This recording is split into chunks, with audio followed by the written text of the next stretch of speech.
Well, hey, good morning, good afternoon, good evening. Welcome to our How to Listen to Earnings call here at Acumen Learning. Many of you are graduates of our program, so thank you for coming back. Some of you have just recently taken courses, and this may be your first time to kind of engage with us. Excited to spend some time with you. If this is your first time, what is the purpose of these engagements? Well, we provide business and financial acumen to the Fortune 500. We're really trying to help employees understand how their companies make money, how decisions are made around the money making process, but most importantly, what can you do to drive financial strategic performance of your organization? That's what we do. What we find is senior leaders are doing everything they can to squeeze a dollar of the financial statements, create greater profitability, cash flow, et cetera, and drive organizational success. As we work with some of the best companies in the world, what we find is their employees are functionally brilliant, very good at what they do.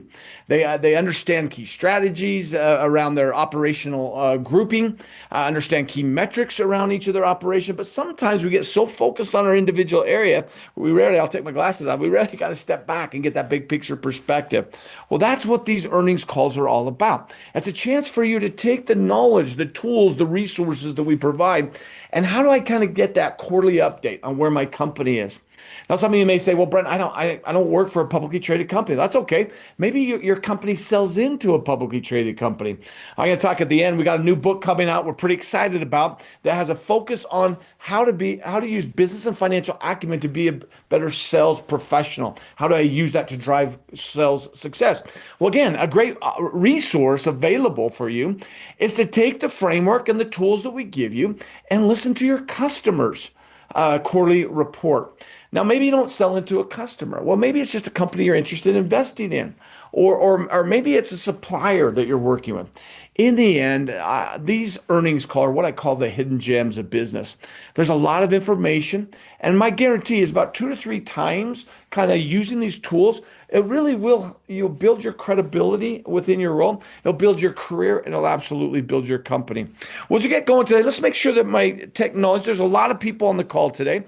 So we will use exclusively the chat. Now, at the very end, when we do the Q&A, we can unmute people potentially, but chat is where we're going to spend most of our time. So make sure you have your chat box open and just make sure it'll say to, make sure it's set to everyone. Now, if you need to do a private chat, you'll notice there's a little drop down menu. You can send a note to Brooklyn, Stephen, or myself. But for most of our conversations, let's please use that everyone chat. So I just want to make sure it's working. In the chat box, just put in where you're calling in from. My colleagues here, we're just south of Salt Lake City, Utah, where we're getting ready for the winter ski season, right? Salt Lake City. Hopefully, you got your plans. You're coming out here to visit us. Oops, I should say city at the end. Sorry about that. There you go. Salt Lake City here is we're already getting snow at some of our higher locations, your Altas and others. We're right on the south side of Mount Timpanogos, where the north side, kind of the northeast side, is where the Sundance ski resort is. And I imagine it's a little lower elevation. We may have a little bit up at the top, but not much yet. So we're looking forward to some good snow skiing here. Well, looks like the chat box working, so make sure you're welcome, Nathalie. Good to see you there from Quebec, Canada. My wife's from Calgary, Alberta, Canada. Oh, British Columbia as well. All my Canadian friends, thanks for joining us. Well, welcome. Good to have you today as we jump into this review of how to listen to an earnings call. Now, one of the things we'll also use is the polling tool in this Zoom platform. So I want to make sure that is working as well. So I got a quick poll as we get going this morning. And my question is this. Let me go back here. I hit the wrong question here. My question is, have you attended this webinar? Our webinar that we're doing today, we do them every month. I'd be interested to know how many of you have actually attended this webinar. Last month, for example, we did Allstate. We've done multiple industries, multiple companies. You can go to our website or our YouTube page to see kind of the latest and greatest what's out there. Every month we have a different company. For example, next month we're looking at Samsung. Great technology company. Obviously, everybody knows the Samsung phone. But not only that, they do dishwashers, they do refrigerators, big emphasis on kind of that international company. We'll look at their most recent earnings call. Now, our purpose here is to help build your capabilities of capturing core data. And what we'll give you at the end of this course is a simple tool. It includes three things. The first thing is our framework, the 5-driver model. If you're a graduate of our program, you'll be very familiar with that. Then I'm going to give you two tools. One's called the executive alignment tool. This tool will help you to assess the strategic focus of a company you're interested in. The second tool is called the navigating the financials, sometimes referred to as the acronym NTF. It's a tool. In about 10 minutes, you can assess the financial performance of a company. So these earnings calls are a way to do that. Every month, we give our graduates and anybody really who wants to attend the opportunity to engage and kind of connect and practice using those. So it looks like in the group today, if I look at my numbers right, it looks like a fair portion of you, this is your first time. So welcome. Good to have you. Probably graduates of our program. Some of you, it's good to see some of you coming back. And some it's been a year or more to be part of this. Well, typically after you graduate from the program, you get invited for the next, I think it's a year of them, maybe it's 3 months. I'll have to check my team and see what the numbers are. But in the end, this is a way that you can continue to record. Now, by the way, you don't have to be a graduate of one of our programs to get value out of this and to get access to the tool. So feel free to invite colleagues, peers, direct reports. It's a great way to help build their credibility in your organization as well. Well, folks, it looks like my tools are working. Let's jump in. We got a lot to cover as we jump into a Yums brand, as we look at that organization and their Q3 financial performance. So my question is, as you're coming to an earnings call on how to listen to an earnings call, my question is this: when's the last time you listened to an earnings call? Just in the poll there, boy, it's been this year. Obviously, we're in the November, so we're in Q4 of the year. If your company works off of a calendar year is your fiscal year. So hopefully you've had a number of chance, and by this time, you're really starting to see how the year's wrapping up. And we just have one more quarter. What's going to happen in the last quarter, which the big announcements, the big opportunities will come in about late January, February, where they do the annual reviews, which are always a great update on what's going on in the organization. Much more robust than the quarterly reports, a lot more data and information. They have to submit what's called the 10K. Their annual report has to come out. So a lot of information will be coming shortly. But can't think of a better time to be looking at Yums Food, as they just got a new CEO. So a lot of things are happening. Let's see what's going on there. As I look at the data here, many of you have had a chance to listen to this year. Last year, it's been a while. At least one of you said, I'd rather go to the dentist. Well, for that one person who said they'd rather go to the dentist, here's my goal. By the end of my program today, I want to inspire you enough to say, I can do this. Not only can I do this, but there's going to be value if I do this. Having worked with Acumen Learning for 15 plus years, I find that the greatest way to build your capabilities around business and financial acumen, if you're part of a publicly traded company, is to use these tools and assess these quarterly calls. Now, you might say, Brent, I'm not part of that publicly traded company. Still, on a quarterly basis, as a privately held company, your executive team often will get together and share how we're doing, what's going on. These resources can be a great resource for you as you look at your company, the company you want to invest in, the company you may sell to, or the company you may supply or partner with. Well, folks, let's jump in. So as you think about these calls, these happen on a quarterly basis. They're not required by law, but most companies will take the opportunity to communicate to the market. Think about that. I've got to submit my financial information here in the United States to what's called the Security Exchange Commission.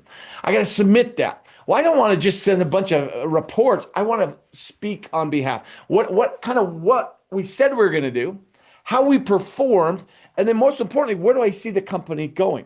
Well, with these great opportunities, I call them that hidden gem. Why? Well, look at this stat. 95% of employees don't understand company strategy. One place you can get more familiar with company strategy is listening to these calls.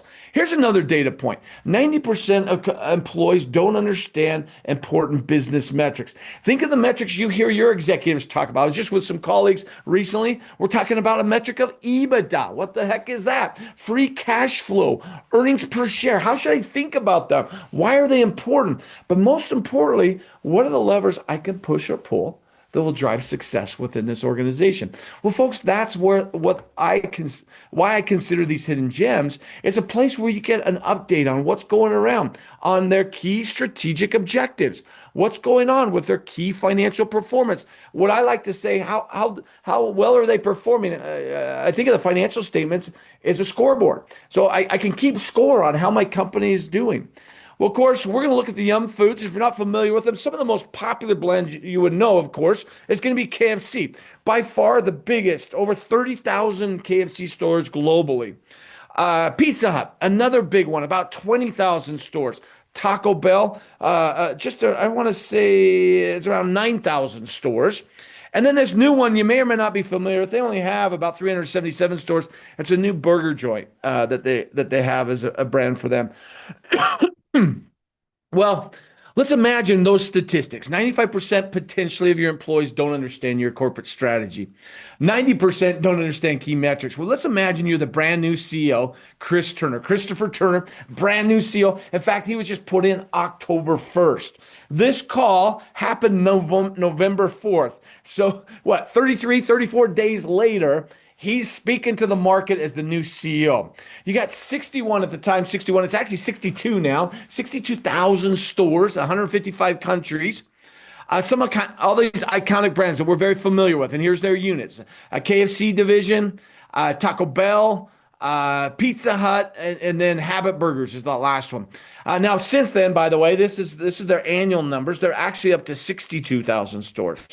Now, you think of these stores, it's interesting. I travel all over the world for work just to see where, in fact, in the chat box, put the most unique place, meaning place. Of course, Boise, Idaho, where I grew up, you're going to see a KFC. You're going to see a lot of them. You don't get to be 6'3", 260 pounds without eating some good KFC, right? So as you think about it, think of the most unique place you've been where you've seen a KFC. Put them in the chat box. Some for me, Dubai, UAE, Dubai. Downtown Dubai, my wife and I were there. I was doing some training and we came to Dubai for the weekend. Right next to us was a KFC. Tangier, Morocco, North Africa was a unique place I saw.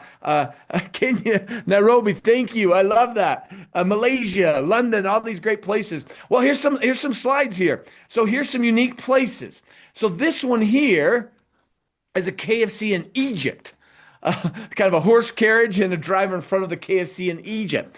Now, this one's interesting. In Belarus, which used to be part of the Soviet Union, here you go. In fact, this is a statue, a Soviet sculpture solidarity statue right above the KFC in Belarus. And if you get a chance, do a quick search. You can find amazing places. And they add more and more.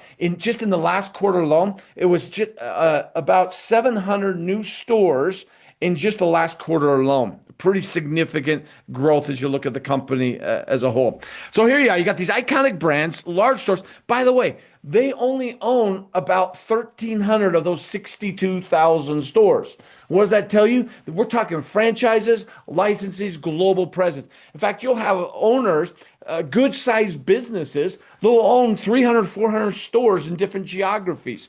So it's a big franchise play as a company. So as you look at this, as of October 1st, he becomes the new CEO. 76 Yum operated units. Employees, just for the Yum brands organization, about 40,000. But if you look at their franchisees, they're approximating over 1 million people globally work for their brands. And of course, just become the CEO. So, man, talk about being thrown into some an opportunity as well as a challenge as you think about what's going on in their business. Well, imagine you're the new CEO. It's your first time to speak to the market. The questions are here. What is it you want your employees to know? It's your first time to communicate on a global presence, your financial performance. What did you want your customers to know? Your shareholders, and of course your partners, all these franchisees, that's core of your business. Well, folks, that's what the Q3 earnings call is all about. That's an opportunity for them to communicate kind of what we'd say we do, how we did, and where we're going. That's the three things they're going to describe as they go through this. So let me walk you through how do I listen and engage around them. Now, my guarantee to you folks, every quarter I probably look through at least 100 different companies. Every month I'm doing a different company for our webinar. So I get really used to looking at this information. And as I've had a chance over the last 15, 16 years working with some of the best companies in the world, if you're a graduate of our program, your greatest way to improve your capability around business acumen is to take this tool and engage if you're publicly traded. If you're not, use it with your private company.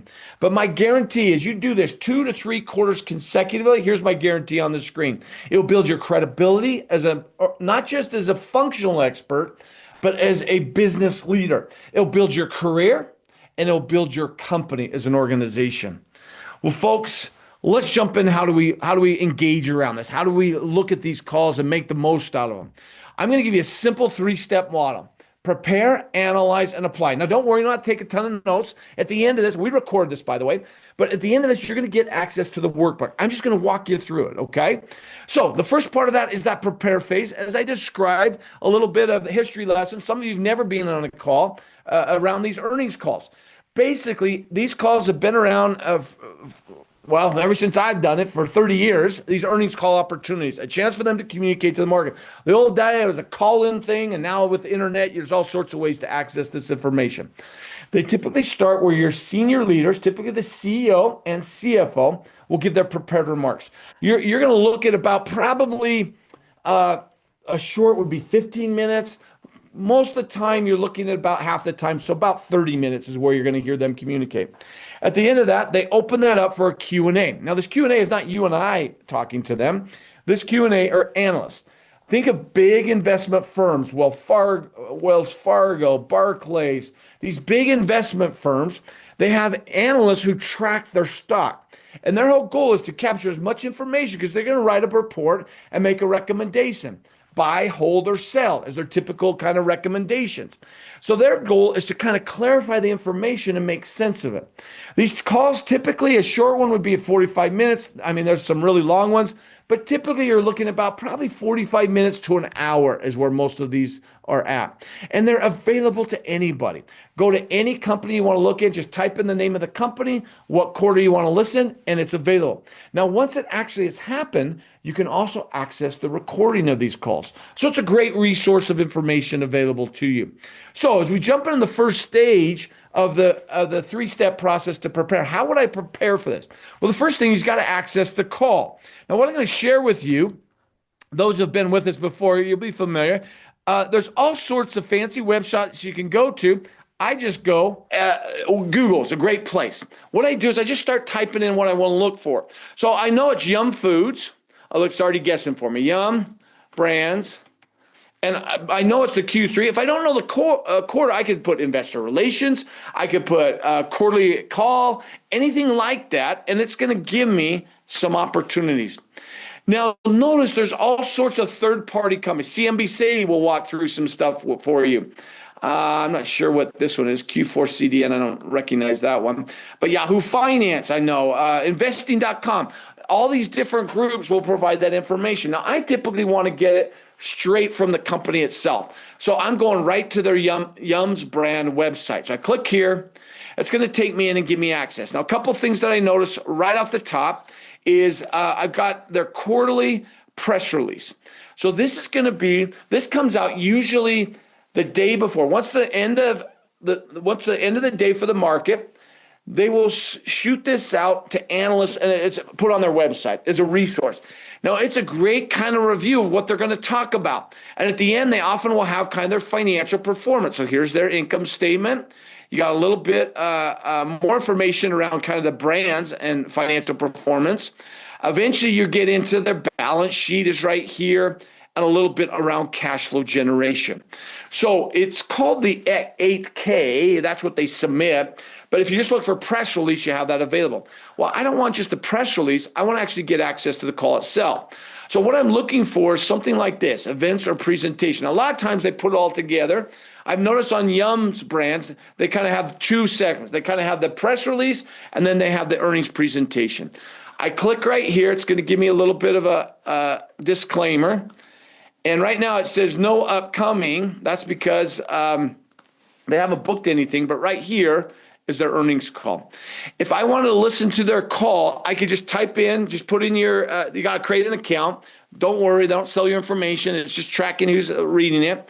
That's a place I can access it. The recording's available. Now, in addition to that, the third thing they have to submit is called the 10Q to the Security Exchange Commission. Also, it's their quarterly report. And if I come right here, I've got access to the quarterly report. I'm just showing you this because that's where you can get the most up-to-date information on their financial performance. So if I click right here, here is their quarterly report. I've got their financial statements right here. Here are their unaudited financial statements they submitted to the SEC.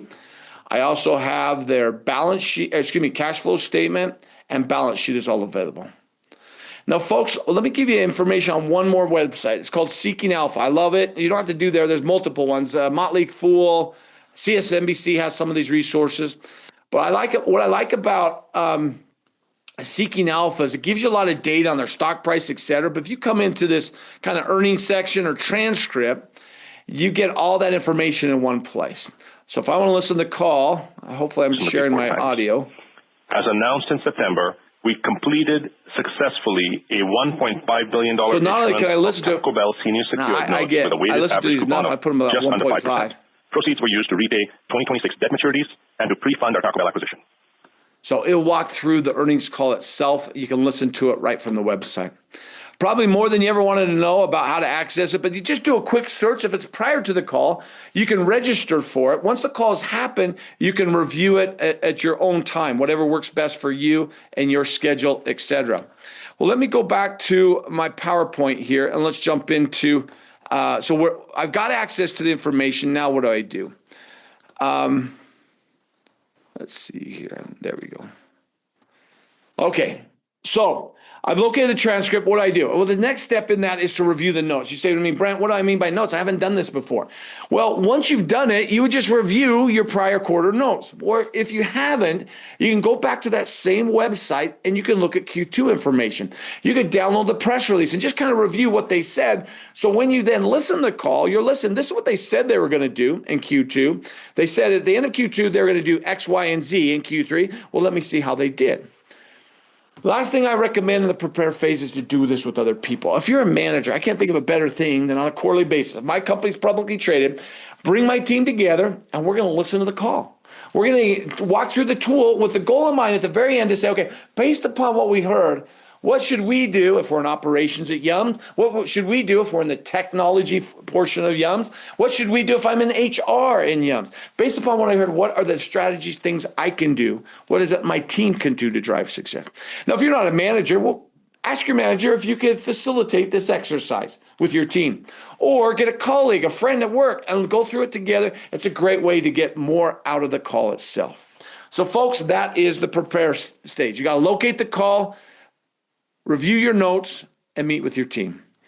Well, let's jump into analyze. This is where we jump into resources, okay? First thing I want to highlight at a high level is our 5-driver model. Open your chat box, please. If you've been through one of my classes, let's walk through these 5 drivers.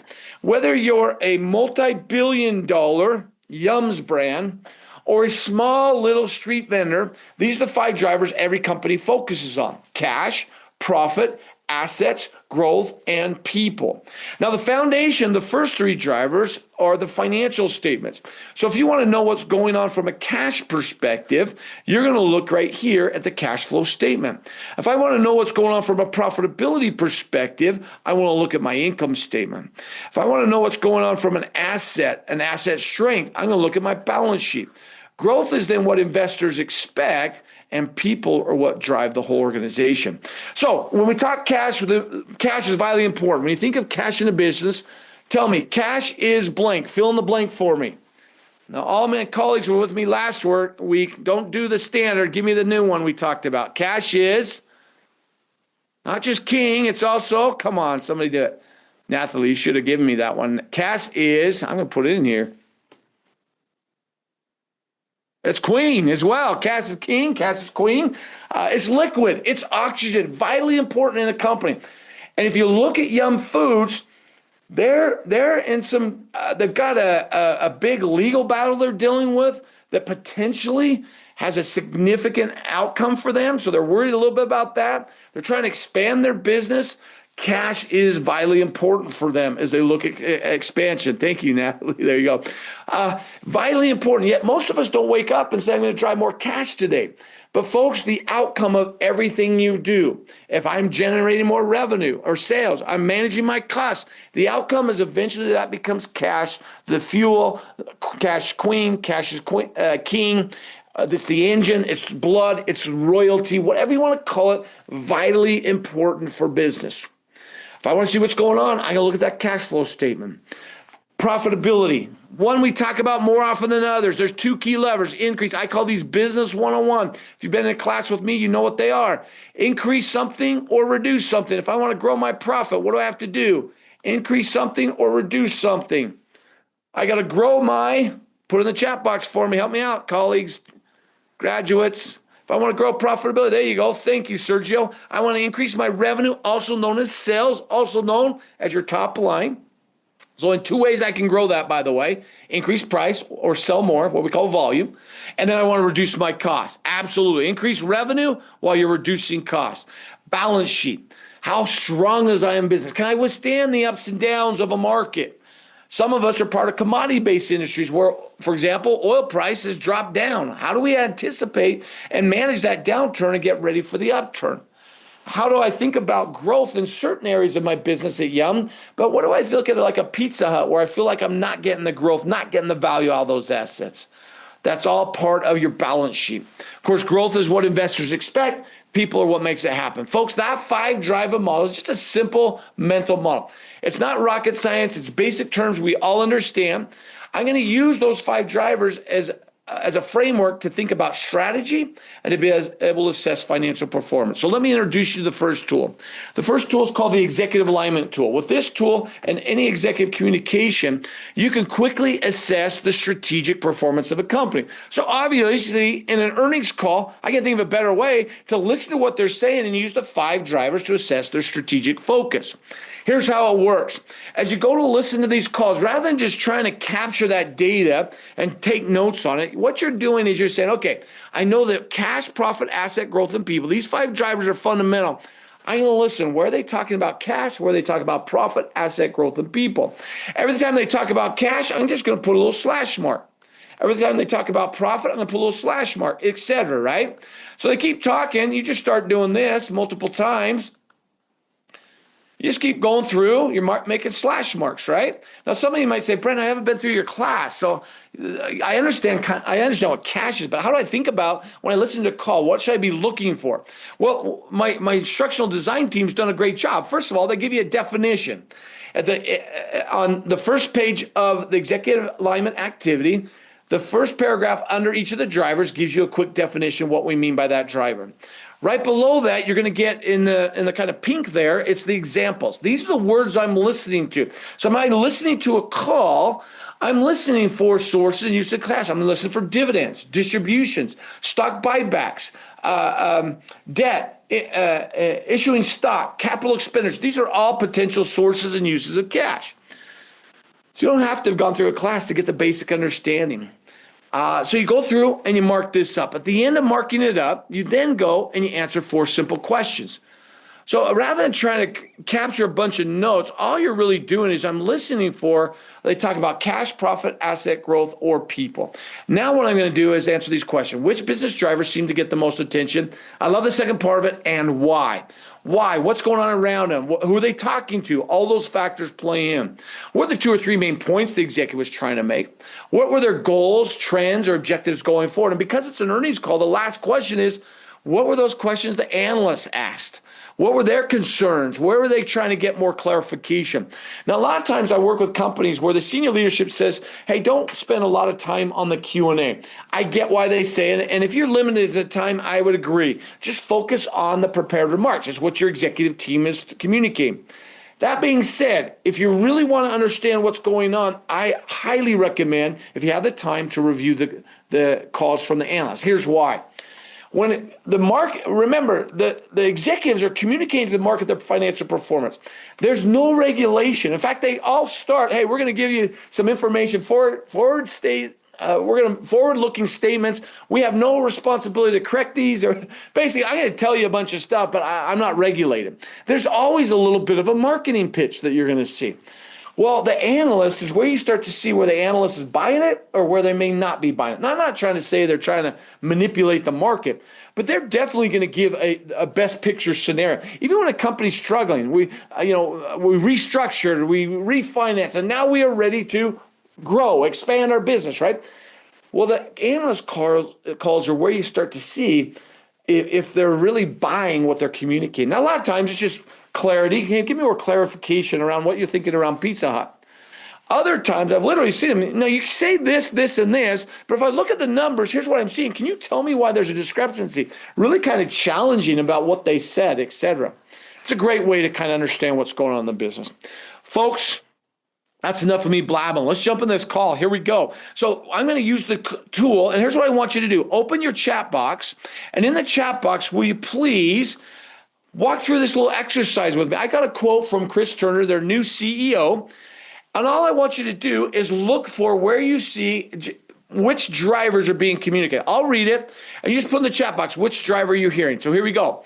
It's no surprise that few companies are executing at our level, with Taco Bell delivering industry-leading 7% same-store sales growth. What driver? Put it in my chat box, please.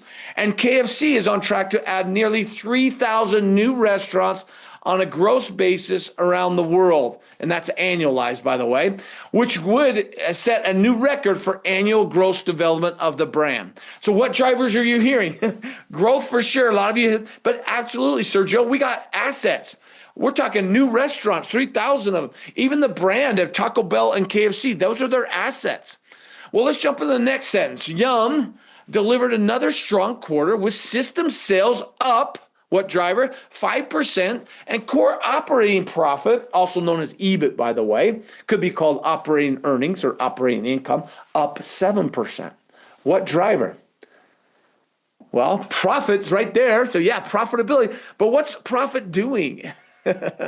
So you can actually have two drivers on the same sentence, right? They're talking about growth in their sales, which is a profitability line, and also their profitability. So growth and profit definitely are up.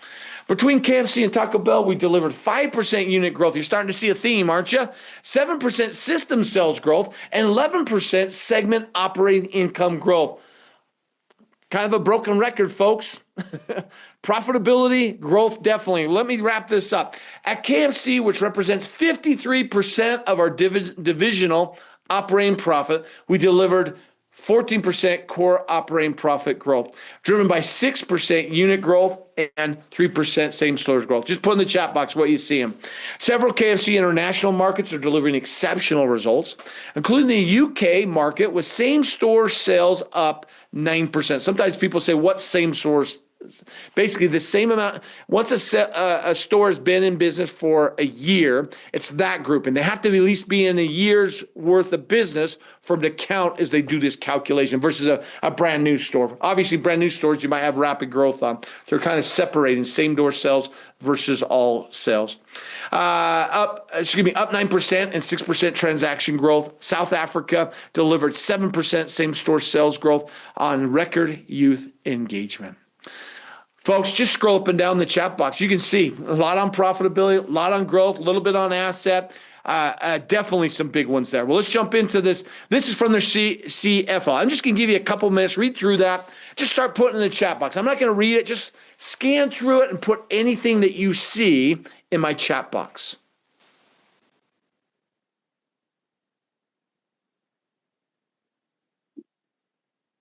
What are you seeing in this quote from their CFO? New CFO actually came from their strategy group. He goes by Roy.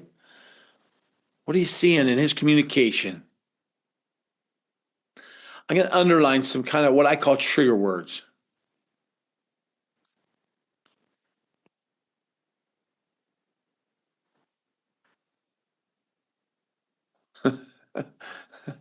It's really easy when they use the word to know what they're talking about.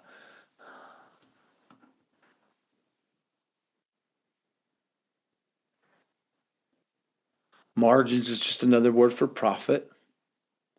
Anyways, I could go through more and more, but you definitely see a theme here, right? If you were to guess, just based upon what we read, what would you say are the top 2 or 3 drivers? Paige has kind of said growth, profit, and assets. Growth, profit, cash. Natalie's saying, yeah, very, very close, but definitely growth and profit. Tiffany, I agree. Growth and profit is what I saw as well. So this is what it might look like. Now, if you did it, it's not going to look exactly the same way that I did it. By the way, this is not exact science, meaning all you engineers out there, wait, we got to have the exact same amount of slash marks. Sorry, it's not going to be that way. We do about 1,200 of these sessions a year, and rarely do you have the exact same amount of slash marks. But in a group of 20, the group as a whole, much like we did on our chat box, will all kind of coalesce around the key levers. Now, maybe you would say profit was more than growth. I had growth more than profit. In the end, it absolutely, the top 2 or 3 rises to the top. And that's all you're trying to do. What are the key drivers? Because then that helps you think about what can I do? What levers can I use to impact the organization? So 3 that stood out to me, obviously growth and profit. Assets was up there as well, but this one right here, people. Now, why people? We'll walk through it because often people isn't a big conversation, but we'll talk about that. What caused people to be so high in the numbers, in my opinion? Well, so the next step then is to answer the 4 questions. I don't have time in the 25 minutes or so we have left for us to go through and answer all the questions. So what I've done is I just did it myself. If you've done it, as we jump into these questions, go ahead and put in the chat box what stood out to you in the questions that we review. So let me start with the first question. The first question is this. Harish is asking, why is people are considered a business driver? Well, Harish, a great question. It's our model at Acumen Learning. The reason notice where it's located, by the way. It's right in the center. Well, there's a couple ways to think about it. One, how many have ever heard an executive say our people are our greatest asset? So people could be a part of an asset. They're not on the balance sheet, though. There's not a line on that says, here's the value of my people. But the core of any organization is people. So think about it. Yum, who are their people? Well, the customers who buy their product or service, many of us. They got franchisees. They've got to work well with them. It doesn't matter how good their cash, profit, asset, and growth. If they can't work well with their franchisees, they're not going to be successful. And actually, Chris talks about that. So we suggest people as core of any business model because it's what drives business. People drive all the other drivers, both internally and externally in the organization. Let me know if that answers your question, Harish. Okay, so let's jump in the first question. The first question is this: which business drivers seem to get the most attention and why? Well, I already talked about it. Growth and profit were the top 2 for me. Why? Well, a few things. They added 1,131 units globally. KFC was a big part of that, 760 new KFCs. Now, again, that's not them building that. That's their franchisees, but huge growth in KFC. Same store growth that we talked about earlier. All the growth numbers at KFC and 7% growth year over year. Why is growth a focus? Well, leadership emphasized international growth, what they call white space, new markets, new opportunities. They talked about Greece and Ireland as opportunities, particularly with KFC. Growth goals are tied to achieving. One of the goals for Taco Bell is an average unit AUV, average unit volume. It's a revenue number. I'm missing something. It doesn't sound right. But it's basically 3 million per store. Average unit volume, it's a revenue number. For some reason, I'm getting tripped up on that. But anyways, their goal is to have all their 9,000 stores on average to generate 3 million in sales per year. A big emphasis for them. No worries. If you need to step away, we're recording. So good to have you here, Ricky. We'll see you next time, maybe. The last thing they talked about, now this is unique for them. They talk about what they call an asset-light business. They don't own a lot of these businesses. Like I said, 1,300 of the 62,000 they own. But they're making an acquisition play in the Southeast. They're buying from one of their franchise owners 128 Taco Bell restaurants. They see that as a huge average unit value. Thank you. And it is the revenue number.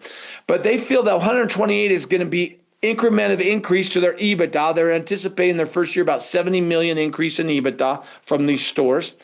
And they still are very committed to being asset light, but they saw an opportunity. They rarely open up. they want to take advantage of that opportunity. So, of course, that's going to impact their growth. Well, from a profitability perspective, we've hit all these, all the different profit metrics. Operating profit is up. Margin improvements, meaning the difference between their sales and their expenses, they're getting more efficient, creating more profit margin.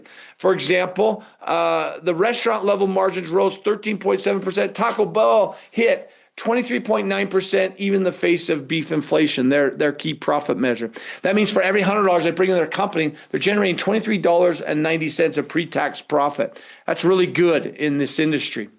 Earnings per share also, you saw growth in their key profit earnings per share metric. So those are the two drivers. Well, what were the 2 or 3 main points? Now, I got 2 slides on this. The reason being is there's kind of this broader message that the whole call had, but because it's their CEO, he talks about 3 specific things he wants to focus of his leadership. So let me give you those first. 3 areas where I will focus additional energy to raise the bar on our growth. These are word for word what he said. First, we are consumer first business. Going back to that question, people first. Meaning consumer, knowing what their consumers want, making sure that the new generation of individuals see their brand as a viable brand for them.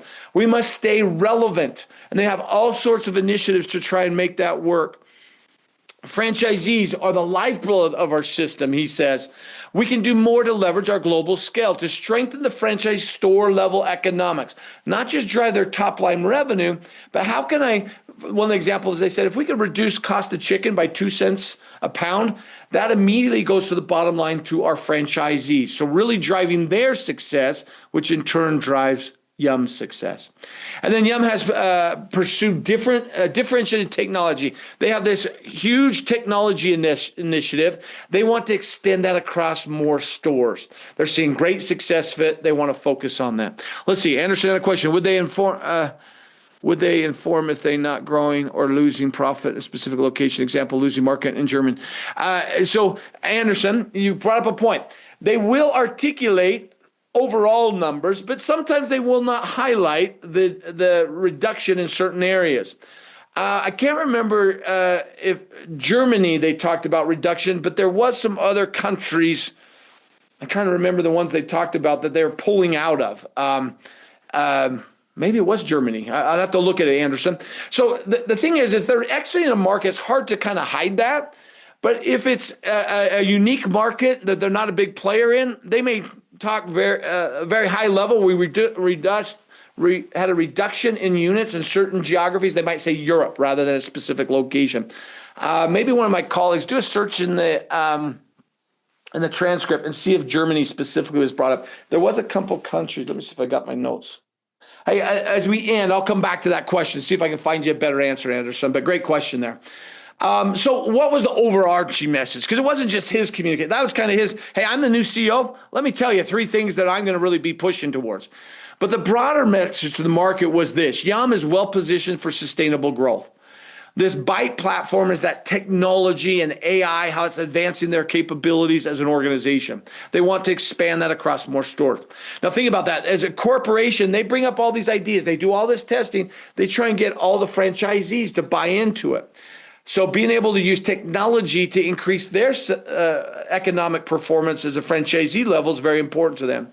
KFC and Taco Bell are leading performance was a key message, and the anchor in the future, which opens up a discussion. But for some of us who grew up on Pizza Hut, is kind of an interesting discussion. They're looking at a strategic shift for Pizza Hut. They're looking at, they call it unlocking value, possibly a sell or a restructuring. Basically what they're saying, the time and effort to kind of it's a strong brand, 20,000 stores, but their performance isn't where they want to be. And they're really putting all their cards with your KFC and Taco Bell. So looking at potentially, it was Turkey. Thank you, Brooklyn. Thank you. They're looking at potentially a sell or a significant restructure of Pizza Hut and really focusing more on the others, which is interesting. And anytime you hear a company talk about unlocking value, they're going to analyze the ability to unlock value for an asset. They're typically looking as their way to sell it off. And so that's what a lot of conversation was around that. Well, so what are their goals? Where are they headed? Well, obviously growth is a big part, not just through expansion, but the big M&A they're doing, the 128 Taco Bell stores.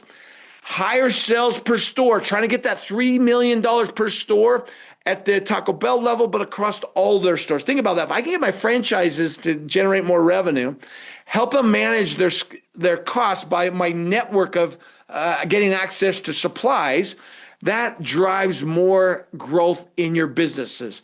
If I'm a franchisee and I'm doing well with 3 or 4 stores, I might be in a position, I'm going to go to 5, 10 stores.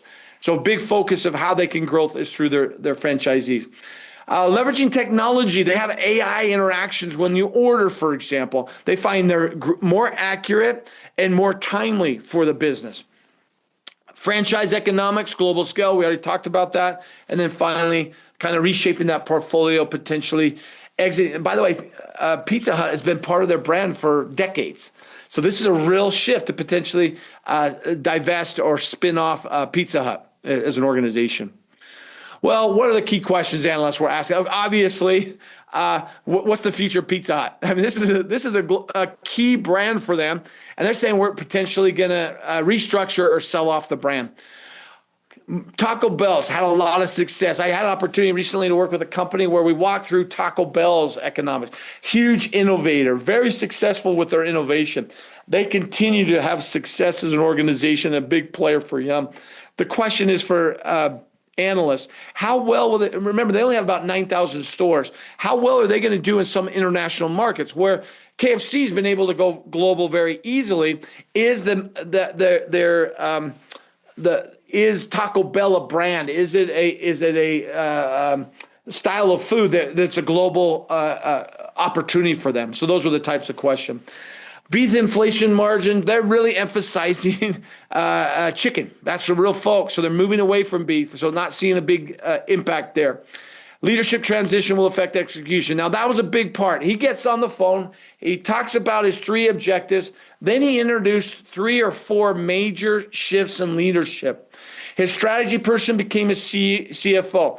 The Taco Bell CEO has a bit more responsibility on understanding all markets and innovation, how we can apply innovation, and others that they transition. They have a whole new position they've created around how to take advantage of their network of opportunities to lessen their costs and provide more profitability to their consumers.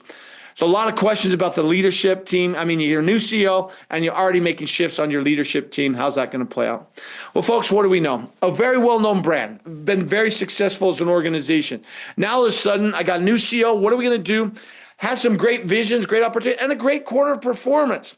The question is, you're new. Where do we see it go? And there's some big swings that you're looking to make as you talk about potentially the future of Pizza Hut, et cetera.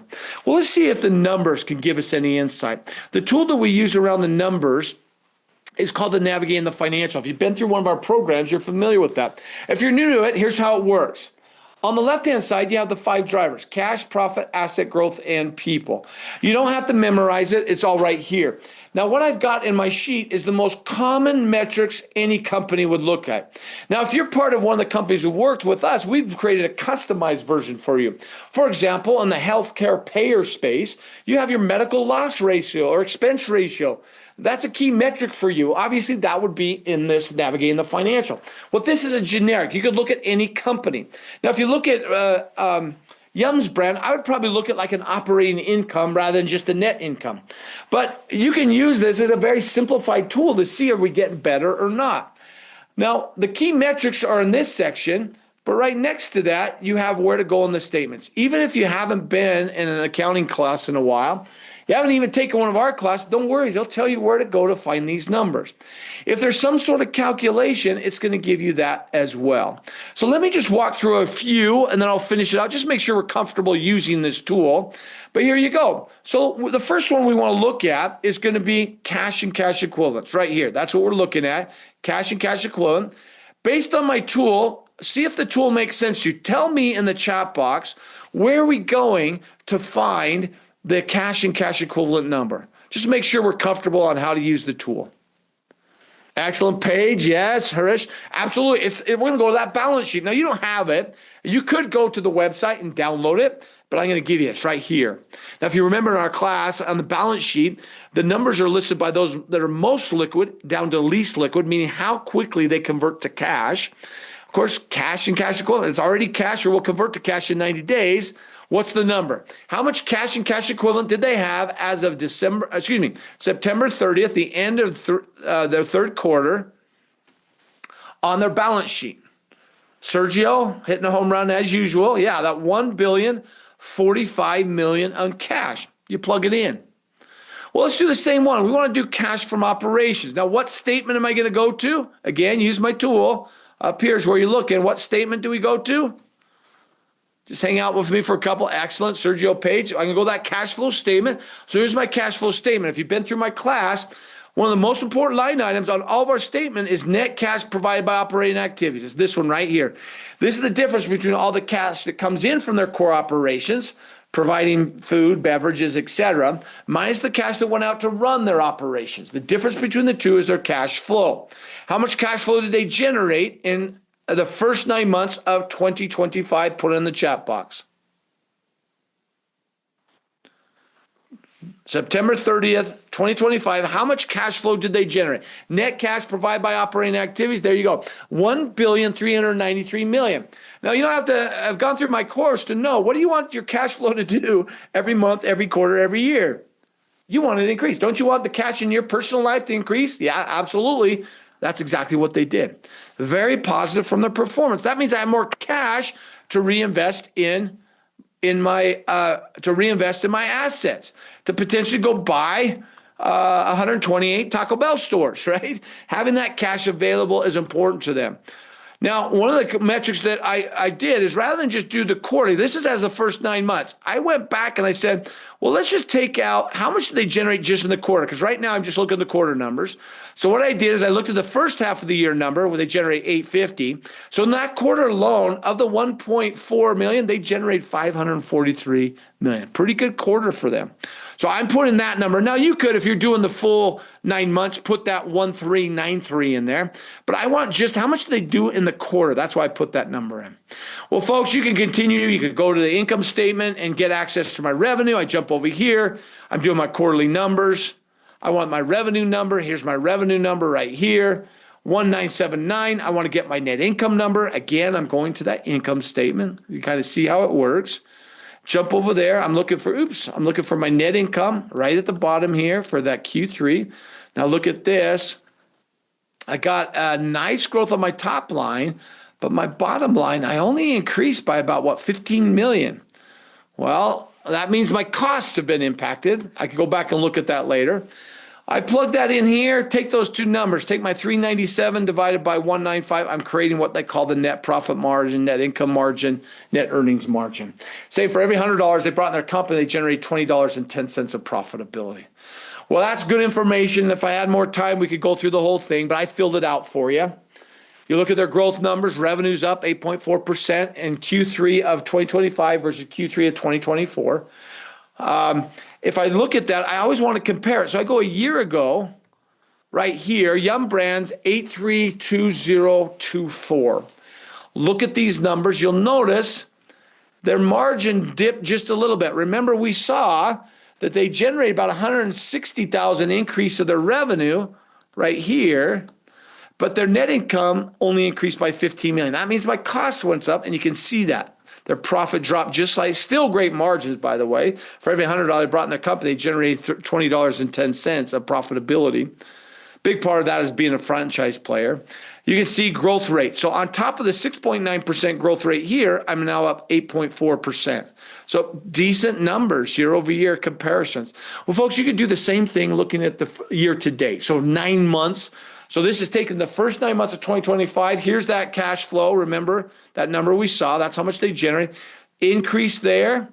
Top line revenues increasing, but my net income didn't increase. Look at that. I'm down 2.4%. That means my costs, my revenue increased, my cost outpaced that. Thus the reason you hear Chris talking about how can we reduce the operating cost of our business. Well, folks, the numbers are decent. They're good numbers, very good margins, etc. What do I know? Had a good quarter, good year, new leadership coming in with some great ideas, decent performance. What do I do with this information? Well, that's the last part of it. Apply. Once you know, you got to do something with it. So last part of it is to go back and say, what am I going to do? How am I going to apply that? Now, if you look at it, one of the things I find, if you will do this consecutively, this was research a company did on us. When we do our training and people using these tools, here's the outcomes that they got. 84% said by doing this on a consistent basis, it improved their performance of the business and function. 81% they increased collaboration.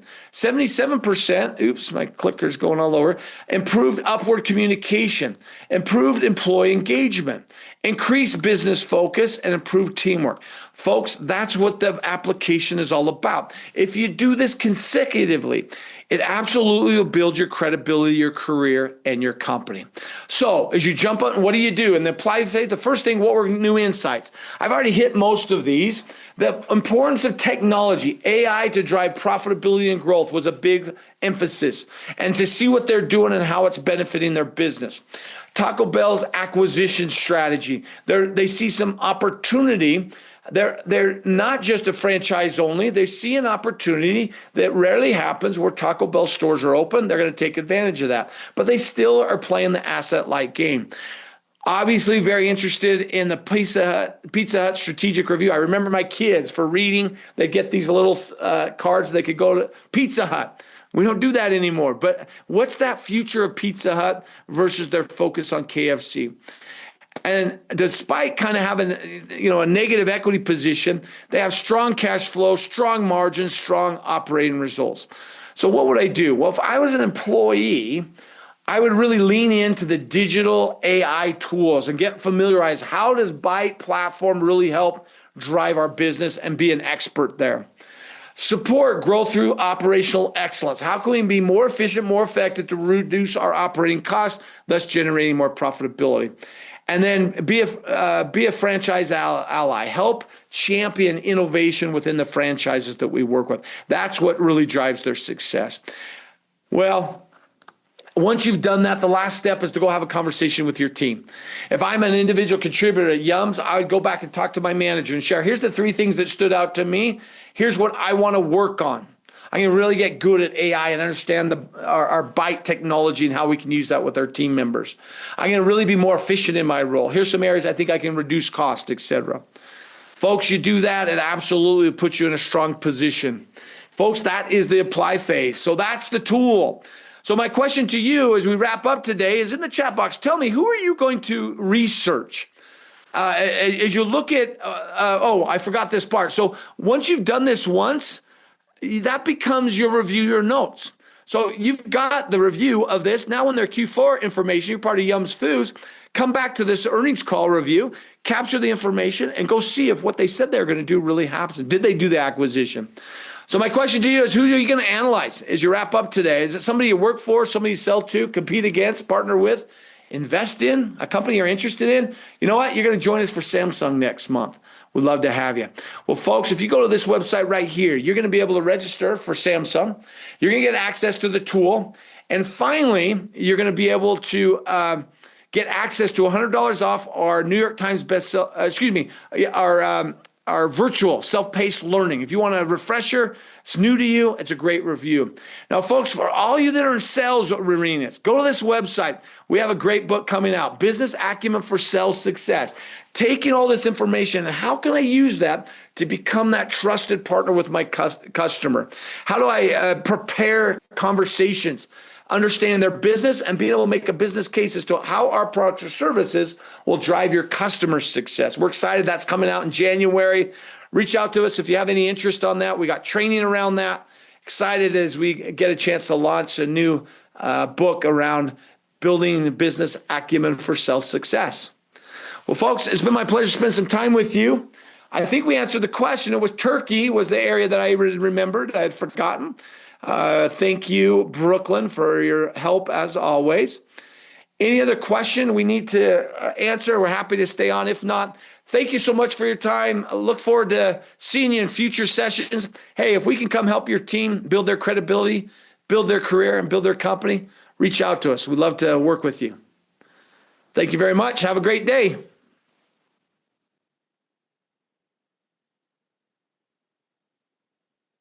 Nancy, good to have you here. Thank you, Keith. Mike, always great to hear you and have you on line with us. James, good to have you. Thank you, Sergio. Always good to see you. Azatbek, good to have you. Thank you.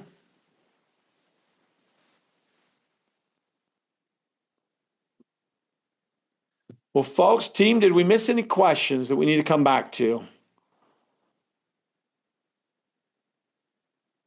Great question, Anderson. I think we answered that with Turkey. Obviously, the Southeast area, a major players looking to divest, and so that's a place where it's not really getting out. It's not reducing the number of stores. They're just becoming company-owned stores. So that's a nuance. Some of the conversation they were talking internationally was growth around Taco Bell. I think that's the question. Is they got a lot of stores, almost 9,000 stores, but as you expand in a different market.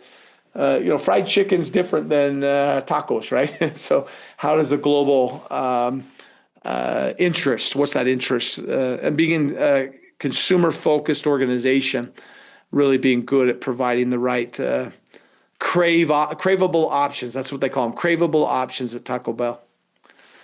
Well, folks, hey, it's been my pleasure. Thank you so much for joining. Steven, as usual, great introduction. Good to have you. And Brooklyn is the one that keeps us all going in the right direction. Thank you much, folks. Have a great day. We'll see you early. By the way, it's early. What do we say? December 17th. Let you get to your vacations and all that at the later year. So it's December 17th. We're going to look at Samsung. Thank you much, folks. We'll talk to you later. Have a great day.